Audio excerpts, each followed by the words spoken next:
Assalamualaikum warahmatullahi wabarakatuh. Perkenalkan, nama saya Rahmadi Ziani, jurusan D3 Keperawatan UPN Veteran Jakarta.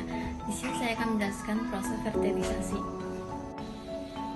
Fertilisasi adalah proses ketika sel telur bertemu sel sperma dan bersatu membentuk zigot, lalu berkembang menjadi embrio sebagai cikal bakal pembentukan janin. Di sini ada uterus, lapisan endometrium, dan di sini ada telur, dan di sini ada folikel berkembang, corpus luteum. Dari sini ada cervix, dan di sini ada vagina.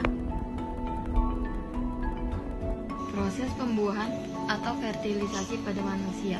Yang pertama ada ovulasi.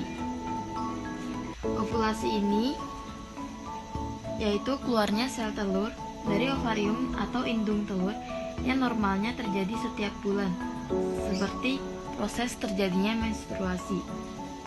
Yang kedua ada sel telur berpindah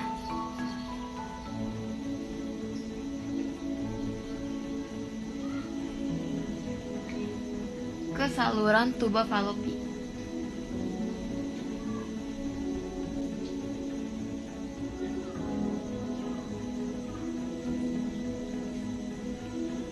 Setelah keluar dari indung telur, sel telur berada di tuba falopi dan perlahan menuju rahim.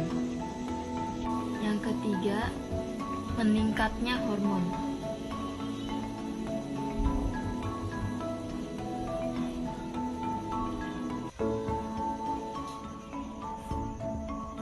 Setelah sel telur meninggalkan folikel dalam ovarium, kemudian berkembang menjadi corpus luteum. Corpus luteum ini menghasilkan hormon progesteron yang bertugas menebalkan lapisan dinding rahim dengan nutrisi dan aliran darah sehingga siap sebagai rumah bagi sel telur yang sudah dibuahi. Yang keempat, jika sel telur tidak dibuahi,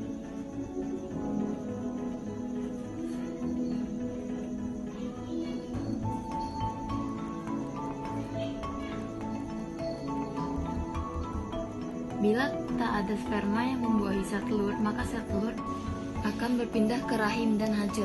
Pada saat ini, corpus luteum mengecil dan kadar hormon dalam tubuh kembali normal seperti biasanya. Yang kelima, jika ada proses fertilisasi atau konsepsi.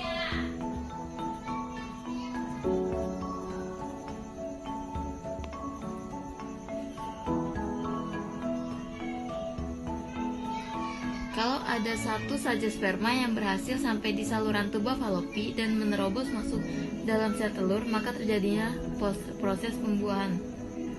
Yang keenam, implantasi. Implantasi adalah perpindahan sel telur yang sudah dibuahi ke rahim. Namun sebelumnya, sel telur akan telah dibuahi biasanya masih menetap di saluran tuba falopi selama 3-4 hari.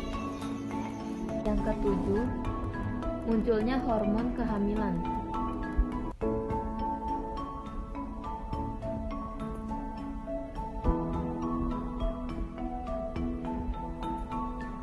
Setelah implantasi terjadi, tubuh mulai menghasilkan hormon kehamilan atau HCG.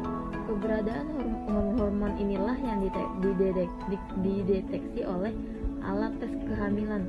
Umumnya butuh waktu 3-4 minggu dari hari pertama haid terakhir agar kadar HCG cukup tinggi untuk terbaca oleh tes PEG.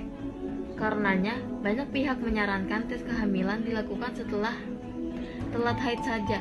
Bila hasil tesnya negatif, jangan buru-buru menyimpulkan bahwa pasti tidak ada kehamilan. Sebaliknya, tunggulah seminggu lagi atau untuk melakukan tes ulang. Sekian video dari saya, semoga bermanfaat. Wassalamualaikum warahmatullahi wabarakatuh.